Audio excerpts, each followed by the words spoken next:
ia la vea o masui o tatu Matagaluega i ona tulaga mamalu na maualuga tatu Matagaluega o tinai nei lipigi ia o le talaga foi lea o le faitoto'a o uma ona pa'ua mai le saunoaga le tamapaia talofai a Pope Francis ia auala mai lana fa'amaniaga o le fa'amaniaga mai le atua ia te ia o ia o le sui va'ai o keriso le lalolagi nei ina ia tatou ia le faitoto'a ona tō mai lea o le fa'amagaloga ma le fa'amaniaga a le atua ia i tatou e oko meke fa'apega ona o le upu o uma na tō mai e ka'u o le plenary indulgence ona uiga o le tatou lufale i tonu o lenei faitoto'a pauale le faiko'ikoga o le tatou pule'aga ia lea la fa'atino o le tatou fa'amoemoe ia tau ia ina tō mai ni manu mo tatou ia maise fo le tatou atunu e ala mai faitoto'a ia o le fa'amagaloga a Iesu mo i tatou lana whanau.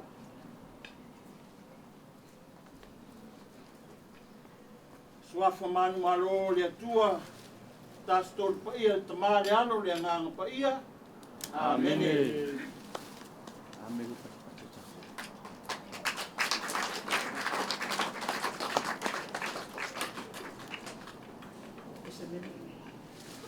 Ia pana watu le nua le atua fia maia.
Ia te au le awa ma le whaaloa le tere. E whawhelo i aloa i atua i pa i o Samoa. Whawhunga mai lunga o penga te whailangi. Tato Misasa. I o le whaamua lunga o le Jubilee. Ia ma le tato malangasa o le whatutua. E pei ona whatonu i nei tato le tato tamapaia. Le lewa whailangi le wholaunga. Pope Francisci. O lo tato ustai, tato o whanau le atua le whatutua, ia leo mafuai le ni yaso. Ma o tato fo tangata e fia whai manuia. Leo wa tolo tato mtu pala pala, e ala le nei Jubilee o le tausanga, lua o lua lima, e ala mai le tamapaia, whamangalo ai a tato wangasala, ma ia maua foi tato e whamangalonga o le tasi leisi. O le anganga le nei a fiafi, ia leo wa fia mai le tatou ainga o le tatou ainga whatutua, le Matagaluega Solosolo, ia e whataunu, ia lo tatou whamoemoe.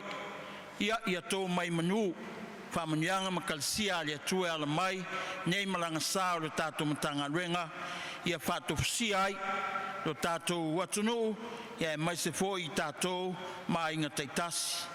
Tatou amata i le kolusa le manu malo keriso i le suafa le tama, le alo ma le anganga paia. Ia whatas le ri mautou.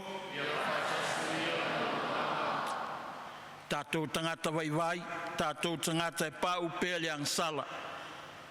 Tatou whatangsia le alofa o le atua, whamangalo i tatou, ina ia mul tatou taulanga i ona luma.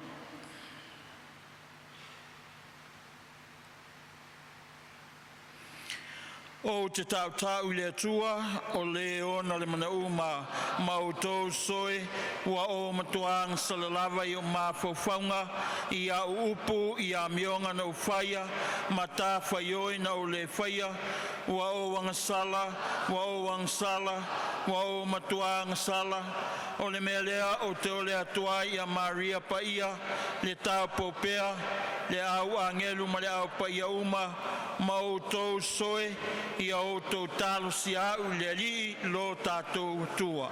Alofa mai ati tātou le tua le ona le mana uma, whamangalo mai a tātou wangsala, Taitai tātou le ola e whaavavau.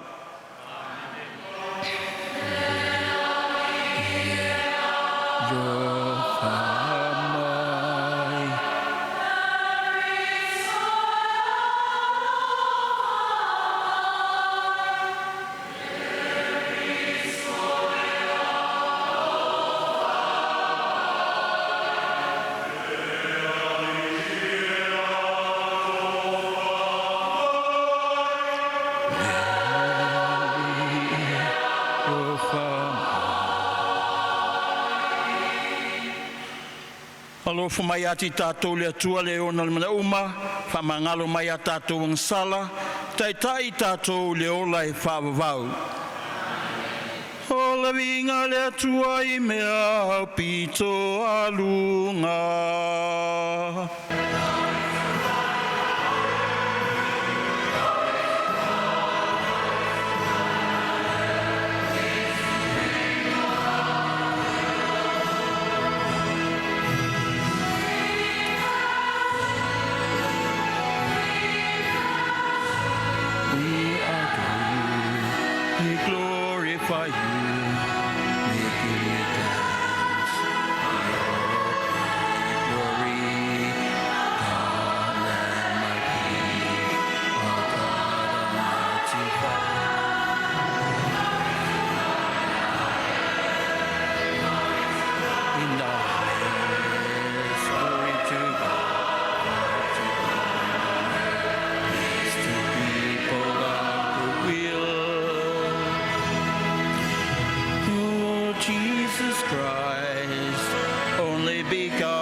Son, Lord God, Lamb of God, Son of the Father, you take away the sin of the world, have mercy on us. You take away the sin of the world, have mercy on us. You are seated at the right and of the Father, have mercy on us. In the highest, glory to God in the highest. Glory to God and on earth, peace to people of goodwill.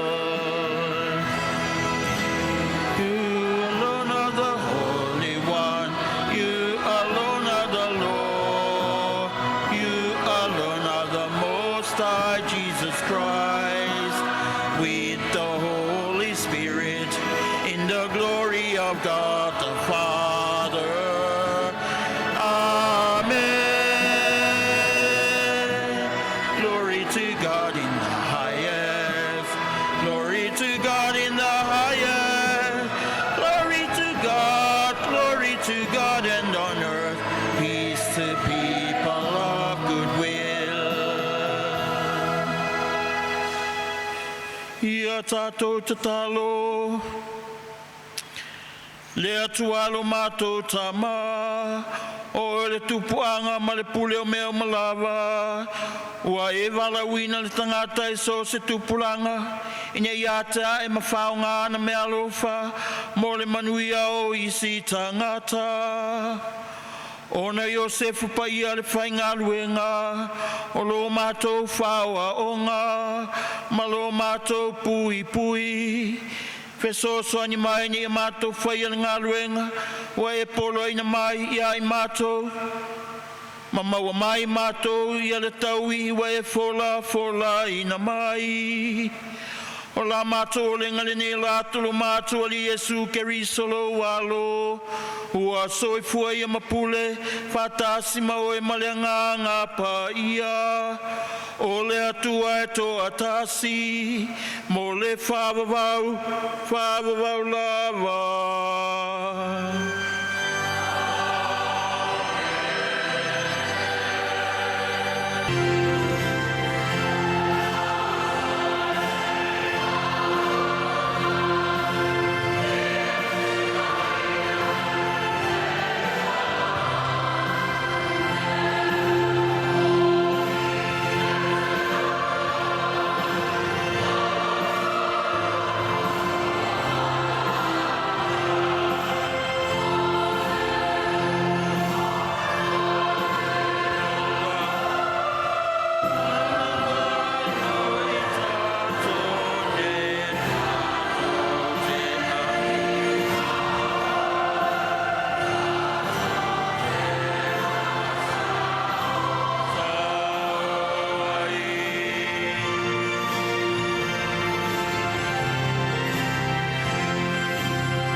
Folfolanga wa maua le tusi le vitiko lo na mta upo luas fulma le lima lo na fai upo fulma le tolu fa wa le fulma le fitu le vitiko lo na mta upo luas fulma le lima fai upo fulma le tolu fa wa le fulma le fitu o le matua o le tausanga e lima ngafulu e fai lea ma Jubilee ia te outou. Tātou fai tau whelafolafoa i ai. O le tausanga foi o lea Jubilee, e toi foi atu wai outou, e tai to atasi i lora lava whanua.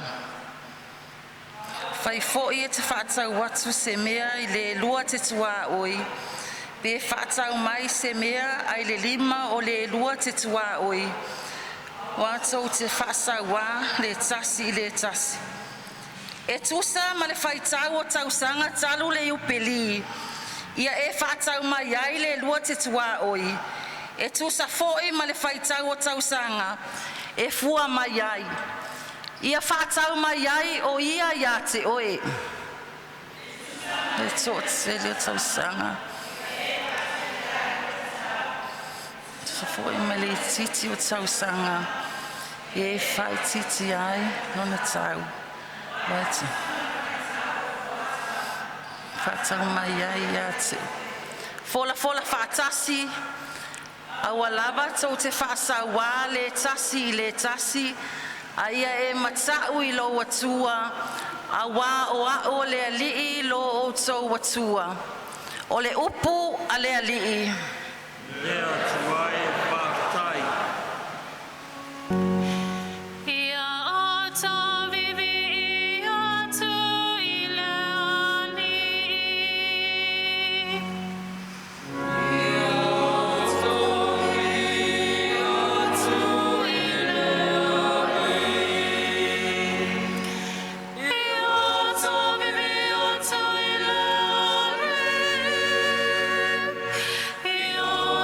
Vivi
fola tātou te maua mai le tusi o le whaalinga.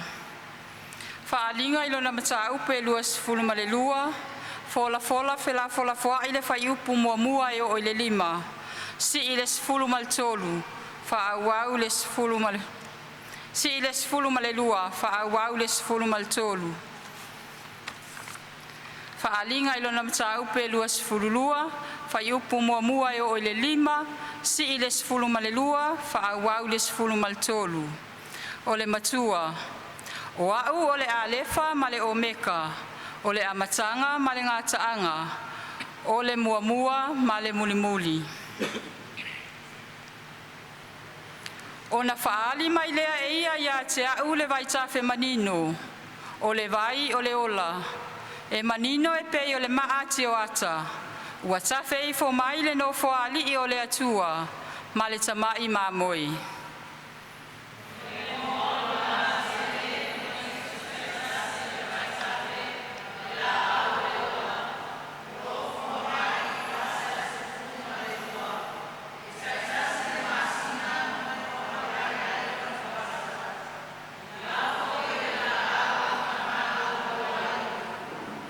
Ele ai foi se to e whaafano e tasi.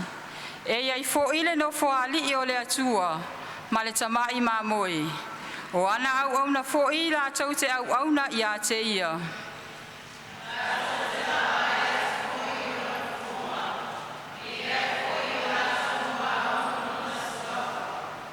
Ele ai lava se po i le mea.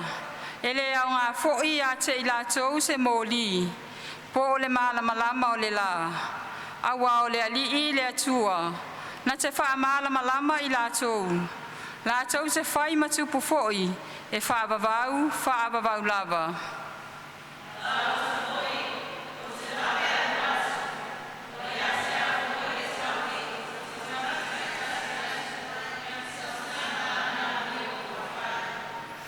Whaawau le sfulu maltolu. O au o le alefa ma le omeka, o le amatanga ma le ngataanga, o le muamua ma le mulmuli, o le upu a le alii.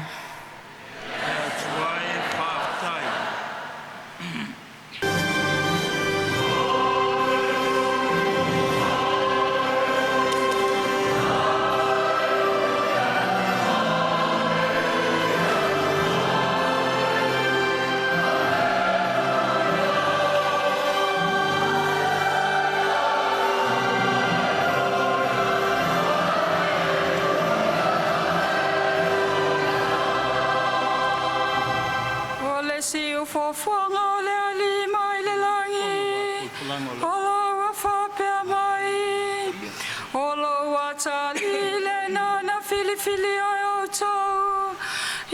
tau whalongo i o te ia.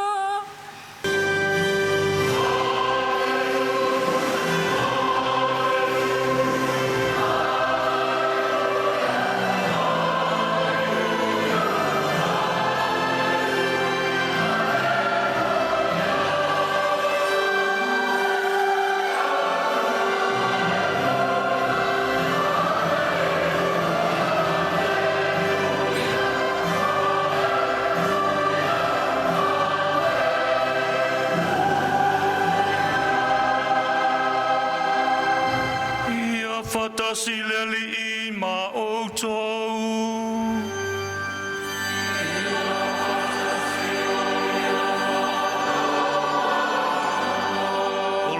O le folanga mai le mangalia paia na tusia e luka.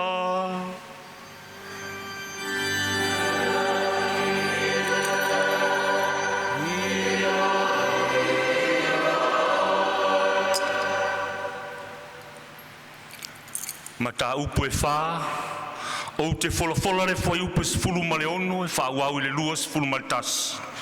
O le matua o le whai taunga, o le aso nei ua taunu ai le nei tusi, o outou o wha longo ai. Ua o atu foi o ia i Nasareta, na tupu ai o ia. O na ulu whale lea o ia i le sunako i le aso sapati. O lana masani lea, ua tu I lunga fo'i e whaitau. Ua tuina mai ia te ia le tusi a le profeta o Isaia. Ona fofola lea e ia le tusi. Ona maua ai lea o le mea ua tusi ai le nei upu. Ua i ulunga lea nganga o le li. A wawa na whau mai ia te au e fola le tala le lei e matitiva. Ua wina mai au e ia e whamalolo I e loto momomo. E tā lai le salotonga I le tā whianga. Mai a pupula mata o e tā waso. E tū sao loto I e ua whasaua ina. E tā lai le tausanga e finangalo malie mai ai le ali. Ua tā ai e ia le tusi. Ona tuu ai lea I le au auna. Ua nofo I lalo. Ona pula toa mai lea ia te ia o mata o tangata uma I le sunako. Ona a mata lea ona fetala I atu o ia te latou. O le aso nei, ua tau nuu ai le nei tusi. O outou o whaalongolongo ai. O le tala le lei a le ali.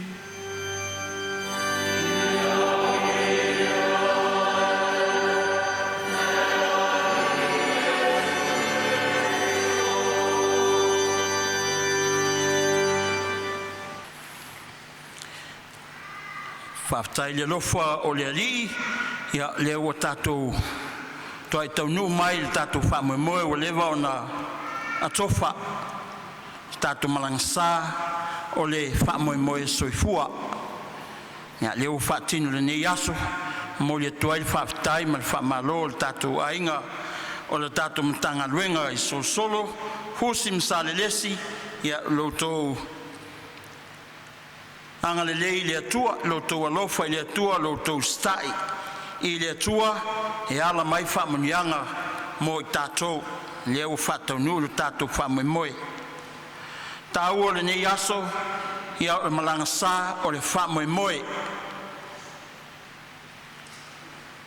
Whaitanga uma pe o le tātou whanongolongo I tusi o le Ecological, o le salamo, o le whaalinga, ma le evanga I aruka, e aunga uma I le Jubilee o le whamoemoe, ma le savalinga o le whamoemoe soifua. E leo se whamoemoe mate, o le whamoemoe e soifua maola, e ola pea la I lo soifua ma uola I aso whaiso.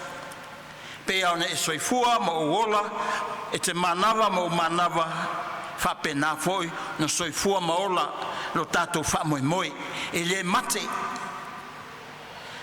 Whaitanga umarani e tolu, tātou whanongolongo ia e aunga uma I le whamoemoe lea. Lona winga, o le Jubilee, e iai le mea, e le tupu le lumanai. E le mea lea o se miste lio le lumanai. Ia, o le tātou te whamoemoe, se mea le lei, o se whamonuianga, e tātou te fia ma oli o liai. O le winga lea o le Jubilee. O se taimi foi e tātou te ma fofua wel tangata ia tai totasi ia matatou fatasi po feo e tuai il tato malangsale nei o le fato tua o lo fai nei ia il tato malangsai ia le fatinonga mo le tausanga le neo Jubilee o le ordinary Jubilee 2025 pe ona tofai atofa il tato tamapa ia le wata automaitia ia e whapitoa le nei Jubilee au tātou le o whatutua mai lo tātou baptisonga na matai nā le tātou malangasa o le whatutua o le walan tātou malanga ai vai tau o le soifuanga le malanga le kālesia wao le lalolangi le mafuai ia le Jubilee o se upuna mata mai le tū maleanga Utaia o le Jubileo po le Jubilatio ia o le winga o le naupu le fa eleni por fa e Peru o le fia o le oli it's rejoicing, it's joy, it's happiness e foi la ma ua le ni aso ia le vinga o le fia le fa mai fa tonunga ale atua lo no Israel le tusi o le Ecological ia o le lima se fulu tausanga e o tau whaia le aso lea po tausanga lea ma tausanga o se Jubilee ia te utou Le ale winga o le whaupunga le tua moro nuu, i o tau nanofua I lalo, i o tau mata le tasi. Toi fesotai le tangata malona atua. Toi fesotai le tangata maleisi tangata. Lo ainga o awo lau whanau o matua. Ia ma toi fesotai le tangata malesio manga. Me umai au fi ai. Wa tato umalawa na ngausia le atua lona folinga malona fatusa. E iai foi manu felelei ma manu fetolofi ma manu vai fa. I o le sami. Mea ola uma e o ai la au ma mea uma o maunga ma vai tafe sami mai o iai tatou uma na ngaosi ele tua tatou lai tasi ale nganga le yupeli tatou toe toma natu ia se tatou fisili ane ia polea o fea o iai la maftanga ma le tua o fea o iai la maftanga ma le uso a tangata po ai lava lo wai au loku nuu o mai masani ai va pe fo lau tau singa o le sio manga lau maftanga le sio manga ta o fesilia mo tato ona le upeli elena se mea mo tangata soifua o le upeli ia e afia mai mea uma na faia le tua le ta o le ni yaso Afioga Paia le tua pe on tatou whanongolongo iai tusi o le vitiko le ngata na whatonu le tua lo nua Israelu ia vea le aso le fai mai upeli ia te utou e pe se sue ngā tusi foi neos pisnisi koe ngongo foi lalo koe sa ili se o kika kako kusi ia po whapewhea po tatou iai le mo le ala e mau e anga ili manuia po tatou iai sesi ala ia e anga ili malaia no ngawinga ya fia I folu tatou soifua fale tua fale anganga wa oile sakala metol kofsio wa oile winga angasala ma le winga vai ma le winga pa o le tangata wan mafu angale e tatou te foi me se ona le angasala wa matua le angasala ia I tatou wa tatou faia fa inga se wa tatou faia foi ngai o inga se leo mafuai e ona tele fa fitauli soifuanga pe ona tatou mata iai le tusul salamo por salamo le tatou pese ina nei matango fia salam esle manaia io to vivi atu ileri ia vivi atu le lama le masina ileri ia vivi il sami mamonga ileri ia vivi manu fetolofi manu felelei ileri longwinga vivi umatato creation needs to glorify God. We need to. And when do we need that? Now more than ever. Ele vai tausanga nei pole nei tausanga wa tofa o le upeli ka ko sila I foi o ela vai totas lo soi fua faleaso o le upelila e maia me le lei mo tatou e maia le ferro faninga mo tatou e maia le sotanga mo tatou a fai sotanga wa malepe le vao o e male tua to e fa le lei male tua o le tatou wai o tangata vai ma pa ule ang sala o le tua ia na o le lofa ia tatou ma fa mangalo ia alo vamo lo so tangata e me o masei ai ma lo to lua po la fa na po matua po awo ia o ie tatou te fai ai fa linga o le nganga le o le upeli ia toi tatou toi foi le mea na tatou mawali kalsia ma le fa manyanga le tua. So ia ave ese io tatou winga vai a sanga toso ia lo tatou fa maulunga le va mo so atangata lo tatou fa maulunga I winga o nga luenga tatou te faia ia ma lo tatou fa maulunga lo tatou va fe ngai ma le tua o le tau le upeli to fa foi le mata le vai le mea na sawai to fa foi le vai tafe le mea na tafe mai ai lona winga tatou toi foi I le kalsia le tua ni ia tatou mautinoa o lo tatou lunga pe o le onga tutono le ala e tawatu I le ola e whaavavau tusi o whalinga tatou whanongolongo ni iai o moe mitinga ia poni mite Ioane lena tusina tusio wharinga ia Yesu. O Yesu o le whaola, o Yesu o le amatanga ma le ngataanga, o Yesu o le alefa ma le omeka, o Yesu o le muamua ma le mulimuli. Mana ia wharinga i o Yesu mo tatou. Le tatou te iai pea ma tatou savalinga o le whatutua le nei o langa. Awai na amatamea le Yesu. Le tunga mau ma le toe tu mai o le tatou ali e lei. Ngai vai aso tuana i atu lean tatou whamamalu ai. O aina amatamea i le maliu ai toe tu mai o Yesu. O ia o le alefa ma le omeka. O ia o le amatanga ma le iunga o mea. Tāua ai mo tātou savalinga o le whatutua. Pea ono talano atu le tātou baptisonga, o aina tātou baptiso ai o le suafa manu malo, o le tātou paia, le tamā, le alo, le anganga paia, papitema ai tātou, a matai tātou malanga o le whatutua.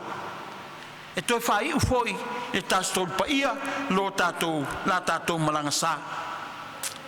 Me la lea le nue o le atua, wa matango fia ni yasu fala I aunga o Afioga pa ia le tua ai mai se foi la evangelia luka tato whanongolongo I le whaitaunga leo le mata upe wha o le evangelia luka leo whamatala mai tato o Yesu lava ia o ia lea na filifili mai lunga o Yesu na uina mai lunga ea, e fola le tala lei I e loto mamomo. E fola le tala fia I e whanoa noa. E whamalolo I e mama. I e whapupula matau tawasu. Whasava vali pipili. Toi whafoi le salutonga, whanaua le atua, o whafale puipuina. Le nua o le atua, o Yesu lea.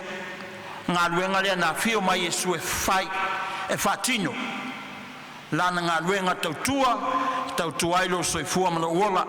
Ia tātou maua le ola, ia tātou maua le malos, ia tātou maua le saulutonga. Ai awa ni saisaitia I tātou, lo tātou tamari anga, tau tupu, tau le atua. Le mwhai ona siat, ona saisaitia. I se malos I whale lalangi nei. I se pulenga whanalalangi nei, le ai. Le ango tātou, na whaia tātou, I le salotonga, moni o whanaua le atua. E au tātou silefia mai loa. Me o lo tutupu I le lalolangi, le telo le vātau. Ma le ala foi le awa. A tō whai e tamapa ia Pop Francis I lele o ta oto mai tia sā. I le nei, Jubilee, whapitoa. Ia ona o sila atu tamapa ia. Ia wa tele meo le laulangi o lo vātau ai. I tātou lana whanau. Tele o tau o lo whalualu pea. Maul soifua o tangata. Mai se nei tamaiti nei tina tamā mātutua. E le aiso lato leo nei whai ngā tonu nei taua. Ia le ua mari liu ai fua. O le mawhatianga leo le tamapa ia. Ale ngata fōle nā ia. Nai we singa I tutono le atunu ma le atunu I whai ngā polkiki mai se lava taitai o malo taitai o le atunu le whola I eise tātou foi awa unga le whai nei o tātou le loa po wheo le a tātou mapu iai wa wo ai o tātou taitai o lātou le loa le mea le a whai wa ngalulu le tō whā ma le whautautanga I tamā o tātou atunu, I taitai o tātou atunu, wa lātou le lopo le ane mea whai. Ie mafua I sea, e ngata ale malosi ma le poto le tangata. Mea lea tātou le toi foi I a Yesu. Ia, le ai se mea e mawhai e oe mau, le ai se mea e mawhai e sos taitai. Po le ale atamai, po le afo le mauoa, le ai se mea tātou te mawhai a le au noa, lo tātou pipi I le ali. Le le mana I upole o le evangelia luka le nei asu a wina mai au e fola le tala le lei e talaino tanga o le popo ngā matinga o le nu o le tua Mele na fio mai Yesu fa sa loto tatou. Ye la se pulenga e fai ona na fa fale puipuina pe loka ina lo waya tau ma lo waya tau fa le tua. E mai se soifua matangofie ma le sio manga matangofie na mai le tua tatu te ola ma fia ai. A mai le tua tatu te toi sa ile atuai ile langi. O tafa tolu leo le o le to falta ma pa ia Pop Francis. Ia tato fale lei ma le atua ma tato so tanga ma le atua tato so tanga ma tangata ma ia le lei foi na tato so tanga ma le sio manga lona winga pui i le sio manga ele iola mai tato ma mai tato me nei kau ke le iola mai ma mai ni fanua tato te le iola mai ma mai ni nu o le paneta le nei o le la lolangi te soifua ma uolai o le mea le atua o le vate tea ma le atu lau le mawhai ona iloa e mata o le mea le atua alalan me o kako mai ngeifa mai o lo fangua nga o lo fangua nga o ova mai lo ngiu I lo fangua o fe mai le fanua e ai se mea tato mai tato tato fana nau tele noa mai le lololangi nei tato te ofo il pusa o luli tele noa I le langi pe a fai kau ke o le langi e la taua le to fal tato tama pa ia ua fai nei le langi il fononga Pop Francis ia awane ngalo ia tato o tato e pei on tangata foi e tausi fanua kako e tausi fanua e leo tatou e ona le fanua e ese le tangata e ona le fanua le te soifua ma uolai o le atua lea tatou tangata e tausi mea e lenia tatou mea a mea le atua o ngalo e kia le upu le ave tangata foi e le o mankua o tatou o ku masinga tatou te tu masinga I kukongo o mea isi o ele ma mea uma o le sami na whaia le atua tatou o tu masina nga kako mai kako soifua maulai ma tapena whalelei ma vaai whalelei teu ia lelei mo isi au ngā tupulanga ia kako o ngimo aku kako ia o mai isi whai mo latou al mea o tupunei ia wa ovale le mata pea o tangata o whai e pisinisi ele ia mai se so se mea o tai lalo la au fai ia lau papa o api o ama o mea io e tato te mo mia mea ia al fa fita le leta no ai Pop Francis o so ona fai ono le mata pepea il tupe mata pepea I profite mau mai I resources ia ole ele ia le la fa manato mai te mapa ia to e mau Pawala awala tato te mawale no fufalo fani ma ola tutusa I uma tato ia ole tato fasoa tutusa ma nei le uli por tal tasia ma ko sabe vali fumnai to inga fasoa lo to ma amalo to milmisia leo uma na totoi no fuanga fa mapu I fangalele lo matua e vailoa taposa samo nei tamai tai sa Monique I vai lima ia ma no fuanga foi leo le victim support or something ia le wo mga velo to maamalo to milmisia o pusa sai mingi o kanga laisa o popo o fai o kaskelo mea malo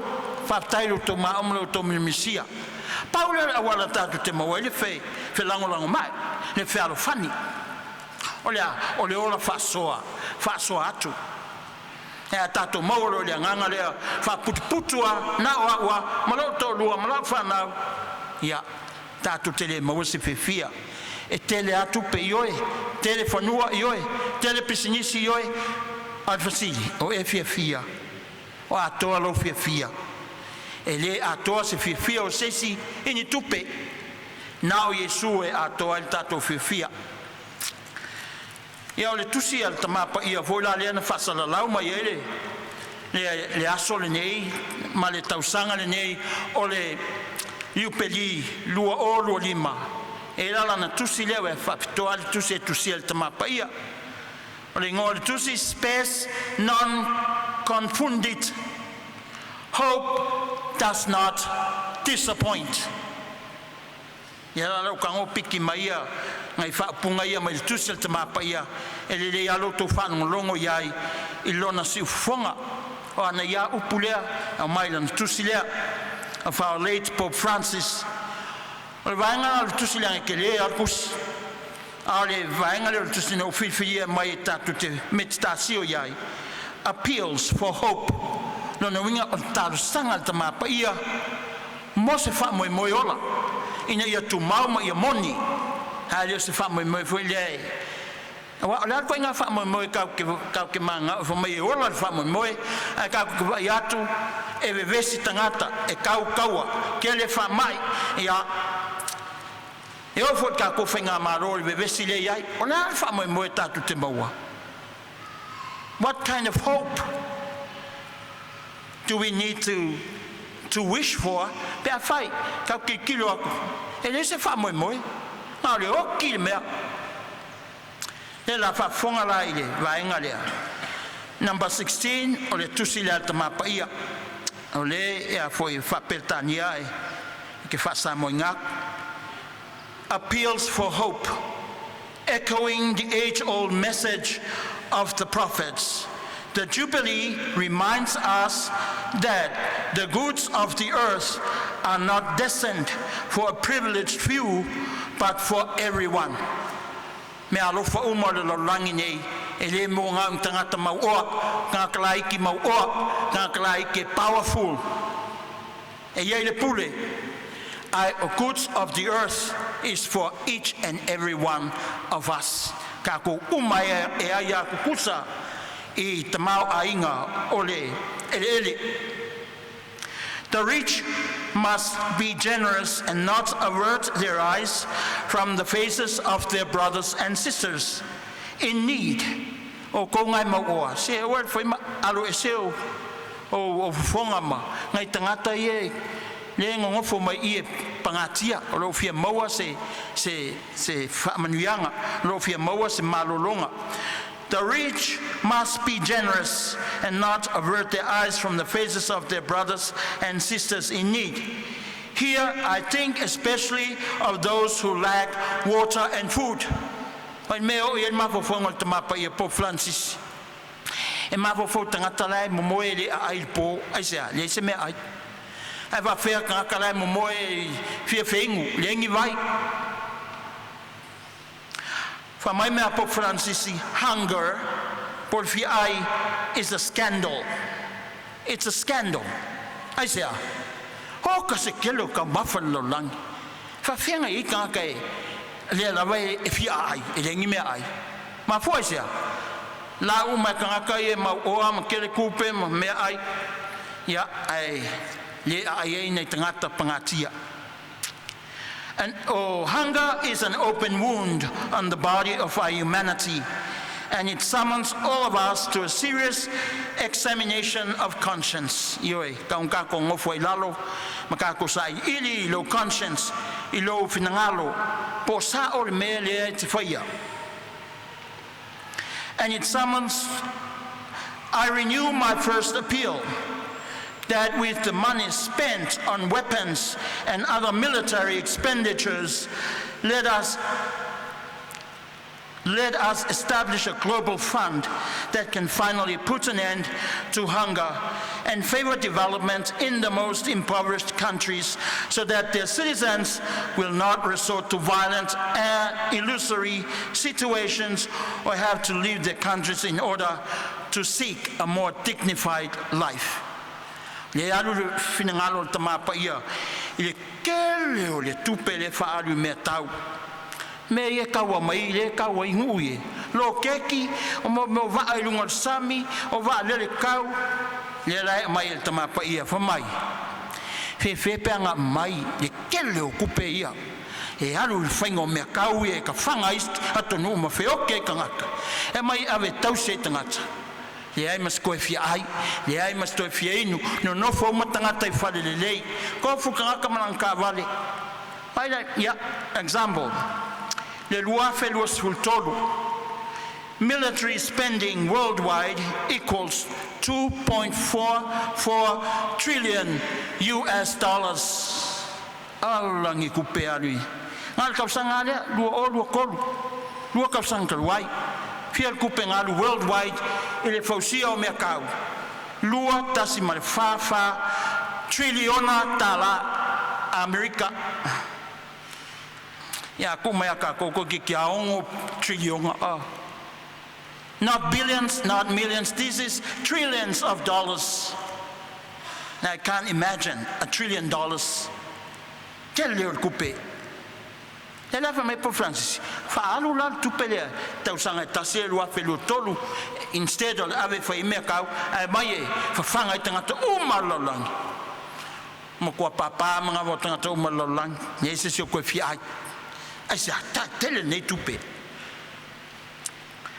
Another heartfelt appeal, nesi appeal ya Paia, that I would make in light of the coming Jubilee is directed to the more affluent nations.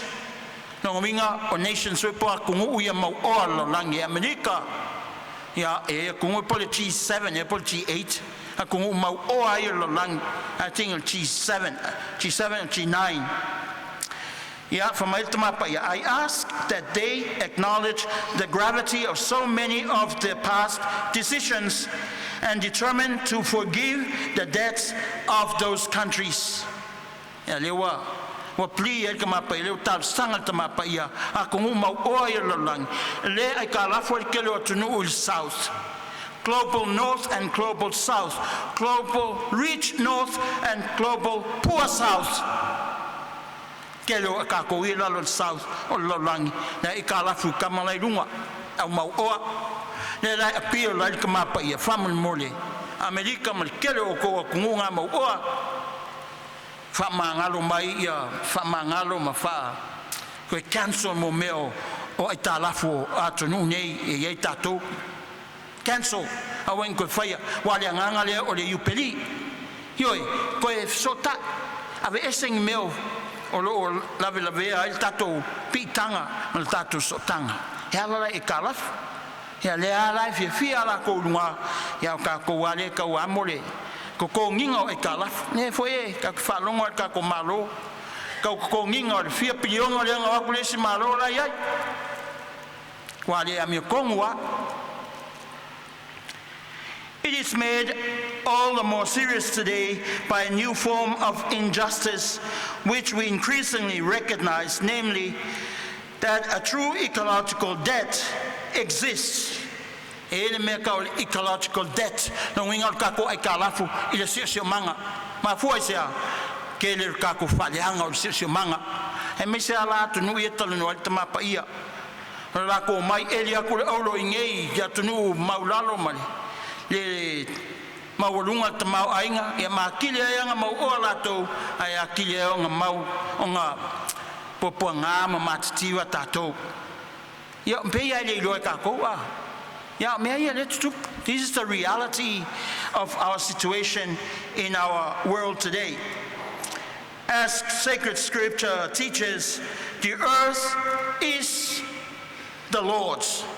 Ole ele malololangi ole meale tua, and all of us dwell in it as aliens and tenants. Yo ka ko le ngofo le ngof mau ko kongengi ka ko le mau ko kongengi le ma se me ka ko we have nothing in this world, nothing.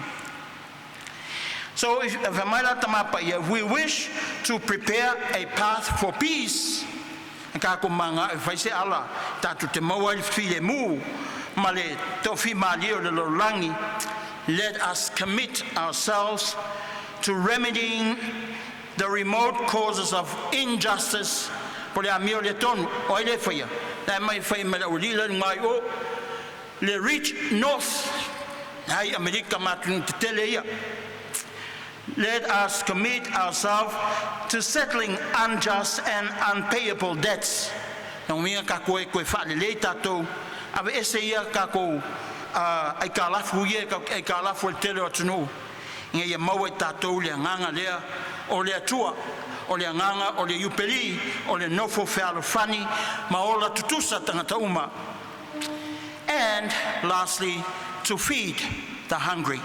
Ka kou whaasanga e whawhanga tangata mātitiva. Ia, lea tātou whataitaia isia tātou hoi ngā ioinga o le whātutua le nei o uli, ia le fuai, na autou fuai, tau mafa ma mes ese, ia ino fuanga ia, o lo mo mia le soswani, peo nau tā ua le te musola. Ia, ma lo tātou Matagaluega, whai mea le lei, ma lo le alofa, ia tātou whai mea whiawhia, wa tasi lewa, winga o le, wai tau nei o le Jubilee, o le whiawhia. Jubilee means jubilant. Jubilant means joy. Rejoice. Whiawhia. Ka ko whaia ma le whiawhia. Pamani mai le tua le nei whiawhi. Ia tofu le manu masia nei e lana upu fola. Whapena on tātou o tātou me Matagaluega. E fola le alofa le tua. Fola fo il tamau ainga o le tua istangata. Hai mai se foi le fi le mu.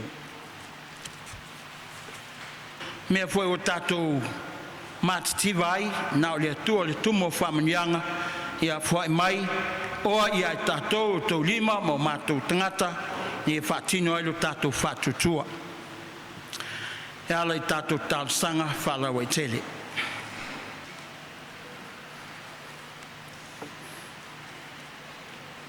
Tātou te talo, mō le nganga o le Taulaga Paia, Pope Francisi, ia maua sono no foanga i le malo o le lang.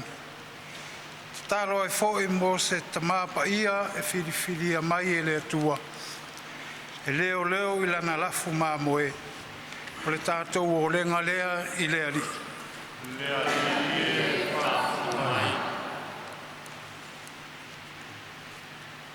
Ia tātou tārusia Afioga i katinari uma. Oe o le awhaia iai le filifilinga a wase o le ataitaia la tātou e kalesia wao i le lalolangi a toa. Tatalo fo i mo Afioga i e pikpo uma, ai maise lo tātou tama, Afioga aki e pikpo mo sese Vitorio tui, Afioga i os taulanga, le au nofo voto, le au Matagaluega ngā lulue, ai maise i la tō uma wo foina o la tau soifua, mo le atua malona finangalo. O la tātou o lenga lea i le ali. Le ali e whawhanga mai. Tātou salo mo te whinga Taitai. Taitai o malo, e ka lesia, nuu, ai meise a inga taitasi. Ia Taitai ma le ami o tonu, Taitai ma le whamauni, ai whasirisili le alofa. O la tātou o lenga lea i le ali. Le ali e whawhanga mai.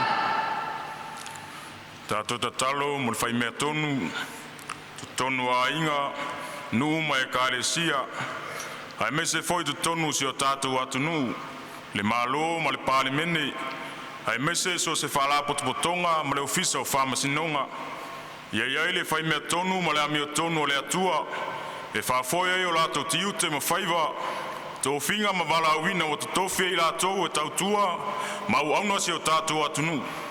Nei e mau ai e sa moa le nofo lei ma le nofo whealwhan. Tātou o lenga lea i le ali.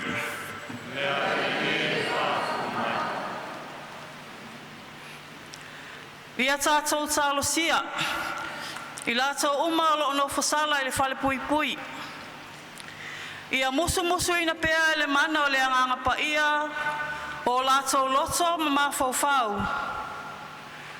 Ina ia o lātou fuli tua ai i se ma leanga o lātou whaia. Ai o lātou tō mānatu, i se ola fau ma se whamoe moe fau. Ai o lātou sa ili i le atua, ta iala o ia i o lātou o langa, a wāso lātou manuia. O la tātou o lenga lea i le alii.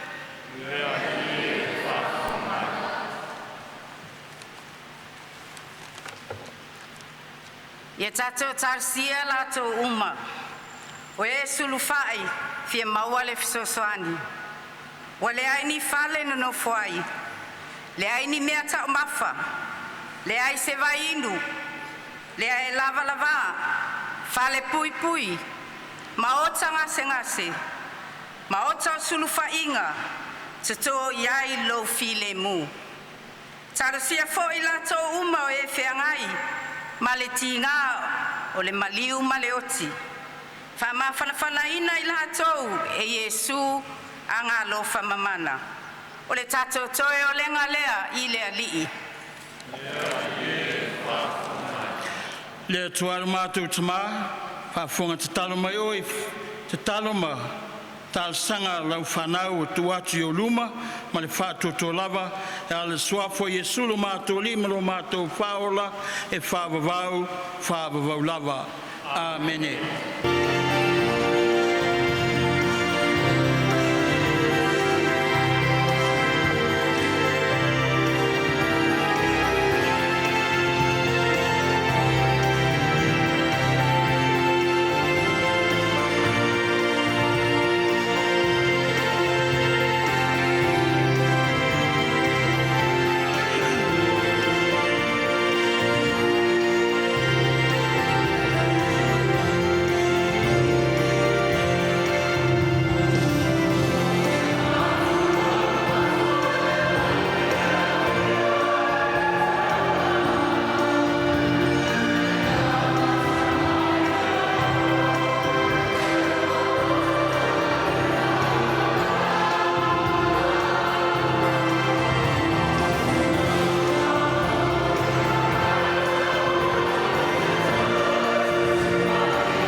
Usom to whawhine o tō te talo nei a tali leia la taulanga mara o tō, e le atua le tama e ona le mana uma.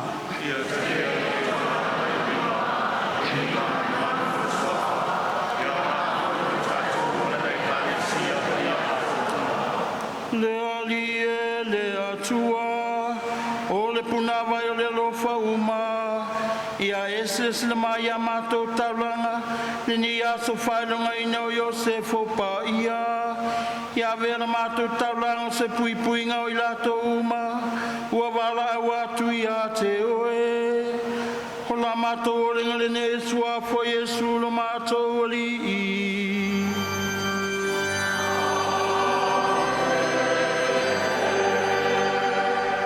Ia fatasi le ali ma o tou.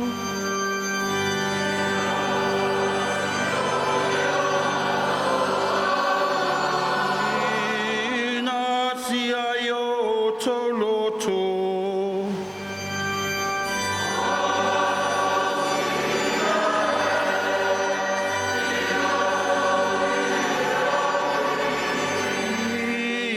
Tato whawhetai,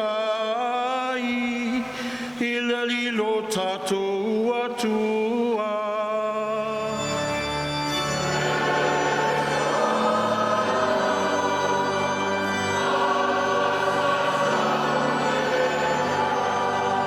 Le tama le to soifua whawawau me o le malo si umalawa.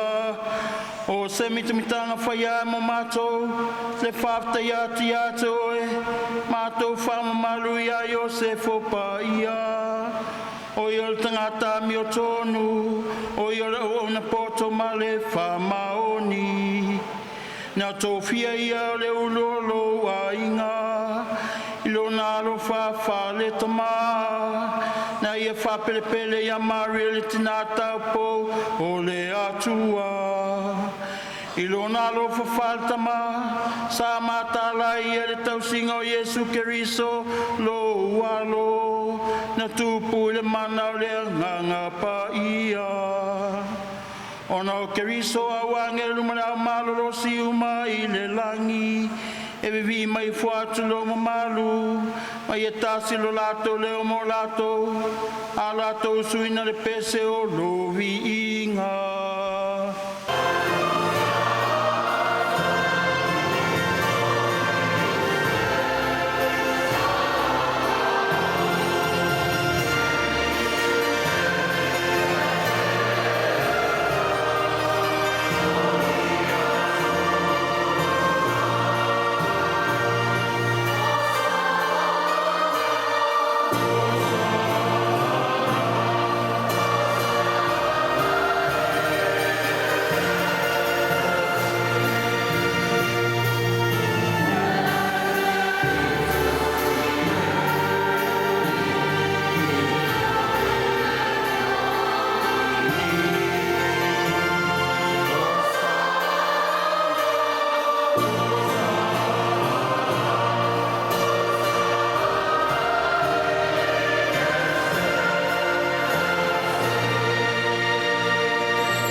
Tuai pa ia lava o le punaanga o pa ia uma, ia e wina mai luanganga e whapa ia ni me alof, ina ia ve la tomo i mato, o le tino, ma le toto, o lo mato ali, o Yesu Keriso. A le tuinato ia le oti o se otine e talielo na lava malie, tango Yesu le areto, wa vatu ia o le whaftai. Tofi tofi e ia le areto, ma vatu e ia lona au so ma le whape atu. I nā whetango whia iai o tō uma, ma ai iai, o lo tino le nei, o le a whoi nātu mō tō.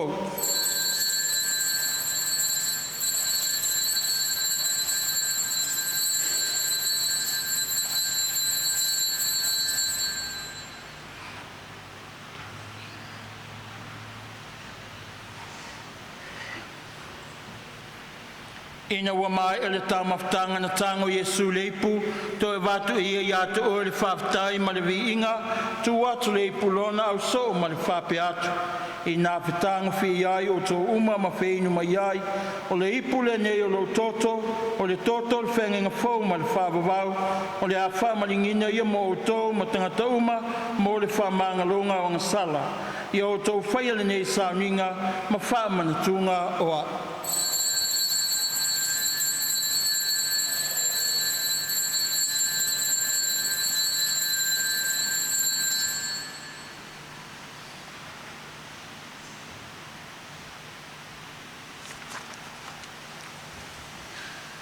O le misterio le fato tua.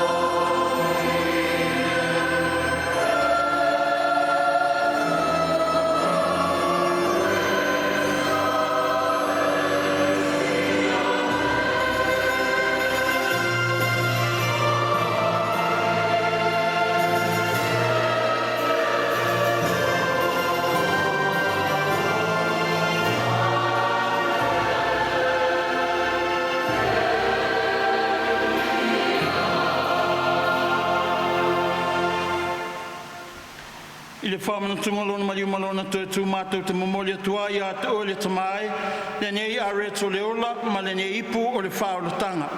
Mātou te whaftai atu i a te oi, na wealo i a mātou, e tutu i o luma ma au o nātu i a te oi. Pe soni mai mātou uma o e o mautu whaanga, i le tino ma le toto keriso, ina i a whatas ta sia mātou le mawhtanga e tas, e le nganga pa ia. Le ria e manatua lau I kālesia le lolorangi atoa, ina ia mātou ola le lofa, whātasi ma whalansisi lo mātou, whātasi ma so mātou te māpaia, whaolioli o nau fio e silafia, lo mātou a ke pikopo mo sese vitoli o tui, le I tua ingsa, ma lo a inga whātutua ma whamoe moe I lau fio. Ia e manatua mātua o uso matua whawhine, o foi atu lo lātou whamoe moe ma le toe tuai. Ia e talia I lātou whatasi ma tangata māliri uma le malmalama o lawa whiu.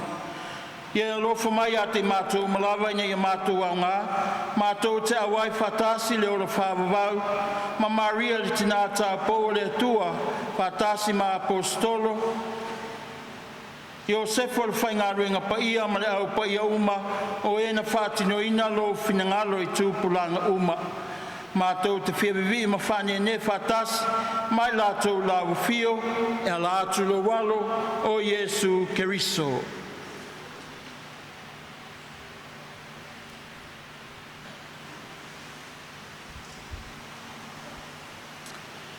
Le tamama mana e, o nau ia whatas mai ana ia te ia, I le mawhutanga ma le nganga paia, vinga man mamalu ato la uafio I le whawawau lava.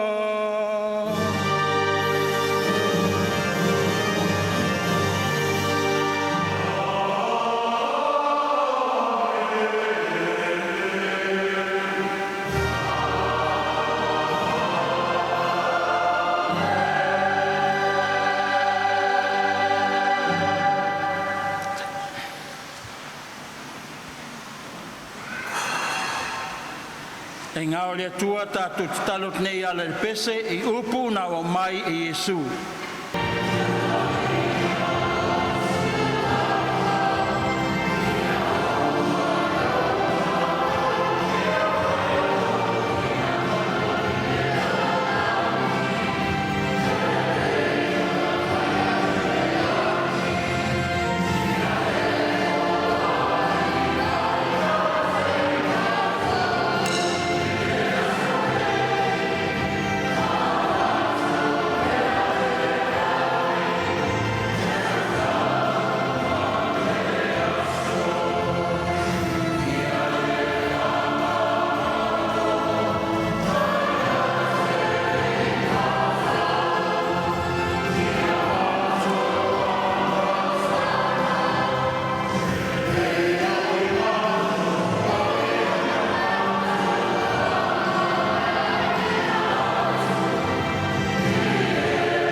mai e mātou le file mui o mātou aso.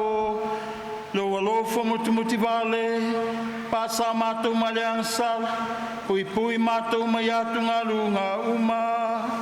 Ao mātou whātal tali atu ma le whama mo e fia.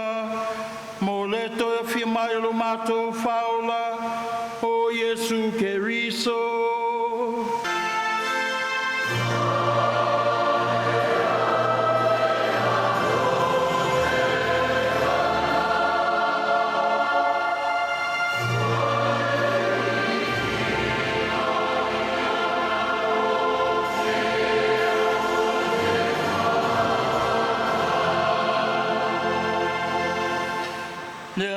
Yesu Keriso ne whai atu iau apostolo, o te tu atu i atu tau, lo filemu o te whai atu i atu tau. Awane e sila mai a mātou ngansala, a le whātua tua lau e kālesia. Mai au mai e mātou le filemu, ma le tasalo malo, le au e soifua ai mo le whāwavau lava. Amen. Ia tuma pe i atu tau malava, le filemu mai le ali. Eu vou voar e fai logo le filemu o Keriso. Keriso.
Pauta ia Yesu le nei, pauta le tamai mamoea le atua, o ia lea nā te wesea ngā sala le lalulangi, manuia i tātou o walaulia le tānsuanga a le tamai mamoe.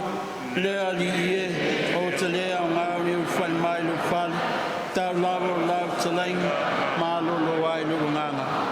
A vea le tātou tātou le tino ma le tōtu pai o Yesu, ma ala tātou te mauai, le ola e whāwawau. Amene. Oh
Mai mato oli oli ai whawawau I lo file mu.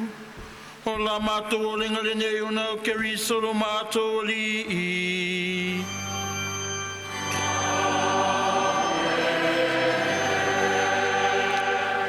Ya.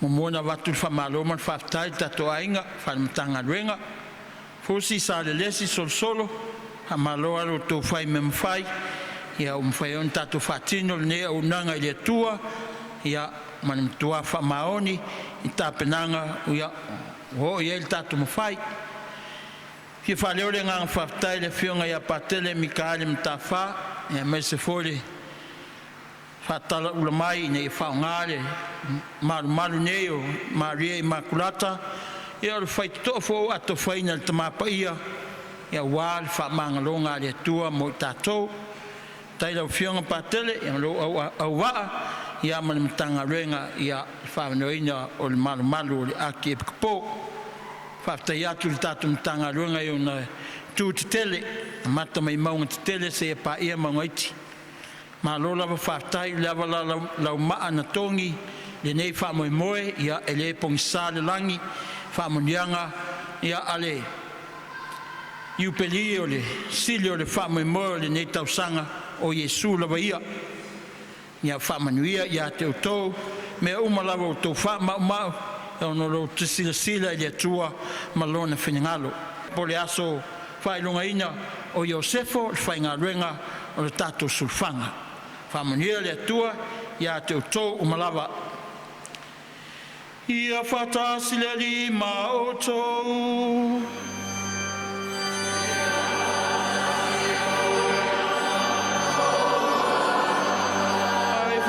tuma pelunga ia te o tō malawa whamanianga le tua una le mana uma le tama le alo ma le nganga pa